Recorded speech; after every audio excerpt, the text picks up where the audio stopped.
Grandmaster Vidit Gujrathi is playing some of the best chess of his life. He started the European Club Cup with a rating of 2710, and right now his live rating is 2725. He's gained 15 elo points, moved 10 rankings up on the elo scale, and right now he's 2725 and world number 24. Let's have a look at this. You see Anand is at number 10, Gukesh and Arjun at 20 and 21, and Vidit rising up the ranks with number 24. Also, a good news for Hari Krishna was that after losing to Magnus Carlsen in the next round, he beat Vishy Anand, and that's why Hari Krishna also has now gone up, and Anand from world number 9 became number 10.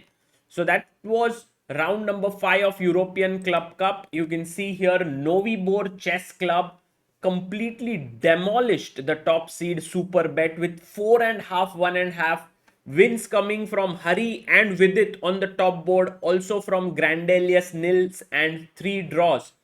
Vidit actually showed some tremendous play because he managed to beat Richard Rapport, and that too with the black pieces here, which is very, very commendable. Here's a very nice picture of both Vidit and Hari before the game. This was, I think, previous round, but a very nice picture of both these amazing players of Indian chess. And also, by the way, before we go to the game, I just want to show you a picture of Meerhofen, where this tournament is taking place in Austria. It's a beautiful place, and this is the playing hall. You can see there the Novy team on the right side and the Superbet team on the left. There's also Gukesh there. Ivan Sokolov is the coach of the Superbet team. He's standing behind there. And also there was a small rest day where you can see Vishy Anand with an eagle perhaps, and we will also have a separate video on Hari Krishna versus Anand. But for now, let's go to the game of Richard Rapport, who's world number 15 and one of the best players in the world. Before this game, Richard was actually ranked number 11, like before this tournament, number 11 in the world with a rating of 275354. So let's have a look at the game. Vidit playing with black, and e4 by Rapport, e5 by Vidit, very solid. And Rapport is known for playing unusual openings, but today he says, I want to go for the main lines. He goes for the Rui Lopez, Vidit goes for the Berlin, Castle's main line on the board, d4, knight d6, bishop c6, and we are in the Berlin endgame now, takes. For all those who are playing chess since many years, they know the Berlin endgame very well. It started from the match between Kasparov and Kramnik, was popularized back then in 2000 year. Very solid opening for black, but strategically black is taking a risk. Now listen to this carefully, because black has the bishop pair, but in return he has a slightly mangled up pawn structure, so white has a clear majority here, which means that any endgame generally favors white. Like if you just take out all the pieces from the board, a king and pawn endgame is completely winning for white most of the times, a knight endgame as well, bishop endgame, so on. So why this is important is because look at what happens in the game. Now first, knight c3 main move. Here there are many main moves for black, like king e8 is the main line, bishop d7, but with it goes for bishop e7. Rook d1, king goes to e8, bishop goes to g5. Now with it takes, knight takes, and he pushes the knight away. Knight comes to e4. Now for me, a very logical move here could have been bishop e6, but the problem is that at some point the knight will come to c5, knight to c5, and will hassle the bishop. So I was thinking maybe start with king e7, but Vidit here plays a very interesting move, a very surprising one as well. He goes for the move g5, and I think it's played against these pawns from advancing. Like you can't play f4 and g4 now very easily. knight e2 was played. Notice if you give a check, I just come king e7, there's no problem. So knight e2, now he puts his king up, rook d2, and he brings his bishop here.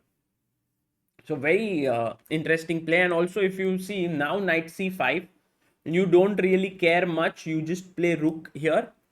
And if your opponent were to take first exchange here and then take this, then there is rook d2 and black gets excellent counterplay. So rook a d1 was played. Vidit brings his rook, and what is very surprising is that after takes, the only side that can play for a win in this position is black. And actually a huge role is played by this move g5 and the weakness of the e5 pawn. It's a very interesting concept by Vidit. Just to show you, f4 would have been much better, because after takes, taking that pawn is very risky. Just to show you, like b3 traps the bishop and it's trapped here. So f4, knight f4, and this position is roundabout equal. Like you can take and maybe put your pawn to b6. It's an interesting position. But after the exchange of rooks, now b3, just defending the a2 pawn. Vidit goes knight h4. He's bringing his knight here. You see, he wants to attack this. Knight c5, bishop back, and now it was really time to play f4, because maybe let's say if you go knight g6, for example, g3, just cementing that structure. Otherwise, if you take, white is doing okay. But knight d4, knight g6, and now what are you going to do about this pawn? Because if you go back knight d3, I can already play c5, takes, and now this endgame is slightly preferable for black. He has a better king, structure has been resolved, bishop is better than knights in such positions where pawns are on both the sides.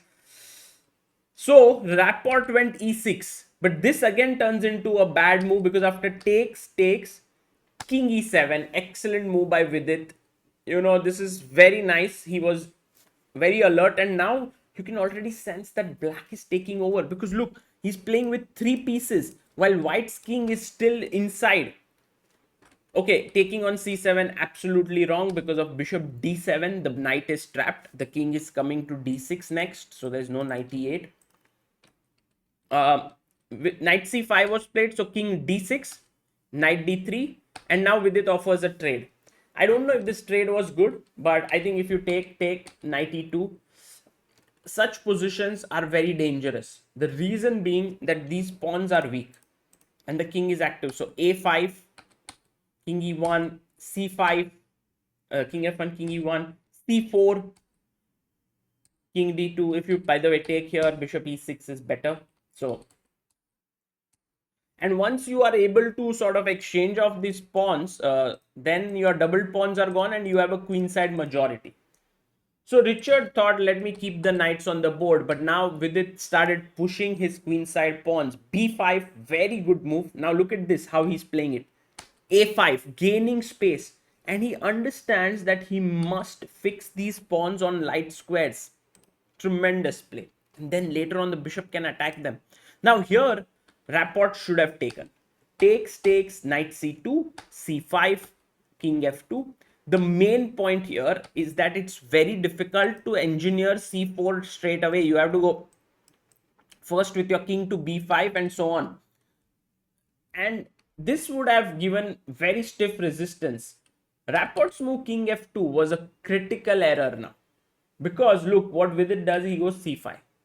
And once the knight goes back, he brings his bishop out. And now when you take, he doesn't have to take with the a pawn. He can actually take with this c pawn. And this just changes everything, because c5, c4 is coming. You have an outside passer. White has not been able to even touch his kingside majority. King e3, c5, c4. What a beautiful, the game is just flowing. King d4, knight e5, pushing the king back. a4, knight d3, king d5, king d2, and here was a very quick way to win, which was to take and play knight d4.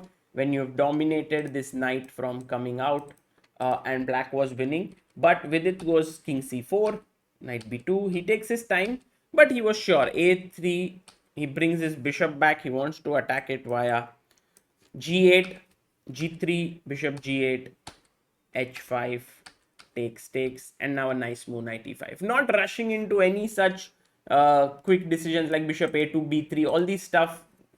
Aram se. Let's first create another, like attack these weaknesses. This is not running away here. So king c4, king c3, the king starts moving in, knight to g4 check, knight f6 check, knight d7.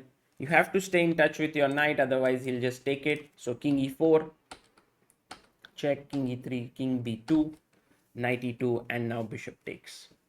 And this is just winning, and he finishes it off beautifully. Bishop c4, good move. Take on b4, he took the knight, king takes, and now very important, king b3.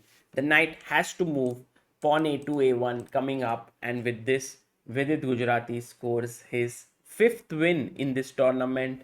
And to depict that, we did make a small creative, which is very nice, because Vidit is known for his sort of calmness. Also, he's promoting, like, Black Lotus and all those apps. But right now, he's playing like a Hulk, but he's like a happy Hulk, just anger on the board, but very calm off it. So excellent performance by him, helping not just himself but also his team Novy, who are firmly in place to win this European Club Cup. 2 more rounds to go. Novy 10 out of 10. Today they face a good challenge from Shah Club Wernheim, which has Mamedjarov on the top board. This will be exciting. As for the teams of other Indians, which is Superbet and Typhoon, they are right now struggling on 12th and 13th position and will be looking to make a comeback. For now, this is Sagar Shah signing off. I hope you liked the video. Bye bye.